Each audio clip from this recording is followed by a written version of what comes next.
Elle détestait l'idée d'un mariage forcé, sans savoir que l'homme qui prenait soin d'elle chaque jour était justement celui qu'on voulait lui imposer. Suivez cette histoire de karma. Une larme silencieuse glissa sur la joue de Sarah, mais presque immédiatement, elle repoussa cette pensée au fond de son esprit. Non, elle ne regrettait pas son choix. Jamais elle n'allait épouser un inconnu sous prétexte que leur famille avait décidé à sa place. Cet homme, elle ne l'avait jamais vu. Elle ne connaissait même pas son visage. Et pourtant, ses parents voulaient qu'elle porte une robe blanche et qu'elle lui dise oui comme si tout était normal. Et si cet homme était dangereux? Et si toute sa vie devenait un enfer après ce mariage? Sarah serra légèrement les dents. Elle avait peut-être perdu l'usage de ses jambes, mais pas sa dignité. Plus tard dans la journée, les examens reprirent encore. Les mêmes machines, les mêmes analyses, le même épuisement. Sarah se laissait faire sans protester. Elle était trop fatiguée pour résister. Puis, sans même s'en rendre compte, elle finit par s'endormir. Mais cette fois, ce sommeil ne fut pas paisible.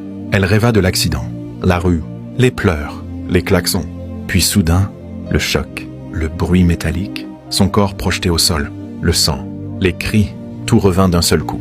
Sarah se réveilla brutalement en hurlant. Son souffle était incontrôlable. Son corps tremblait. La sueur coulait sur son front.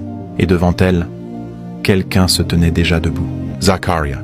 Il la regardait avec inquiétude. Sarah le fixa avec de grands yeux, encore prisonnière de son cauchemar. « Tu as juste fait un cauchemar. Ce n'est rien de grave. » Sa voix était calme, rassurante. Puis il ajouta doucement. « Mais le point positif, c'est que tu as réussi à hurler. Ça veut dire que ta voix revient petit à petit. » Les yeux de Sarah s'ouvrirent encore plus grands. Elle tenta immédiatement de parler. Un mot, n'importe lequel. Mais rien ne sortit. Encore rien. La frustration monta immédiatement en elle. Son regard changea. Son souffle devint plus lourd. Pourquoi elle arrivait à crier dans son sommeil, mais pas à parler éveillée? Zachariah comprit immédiatement sa colère. Il posa calmement sa main sur son bras avant d'expliquer. Ton cri était instinctif. Une réaction nerveuse incontrôlée.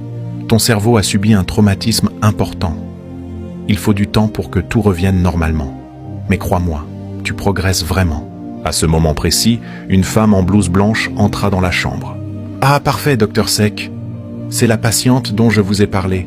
Elle est sortie du coma, mais elle n'a pas encore retrouvé la parole. » La médecin s'approcha doucement de Sarah avant de lui sourire chaleureusement. « Je suis spécialisée en rééducation neurologique et orthophonique. On va travailler ensemble pour faire revenir ta voix.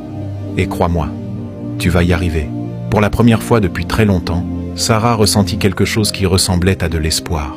Mais au même moment, un infirmier entra brusquement dans la chambre, visiblement paniqué. « Docteur Fall, urgence au bloc 3. On a besoin de vous immédiatement. »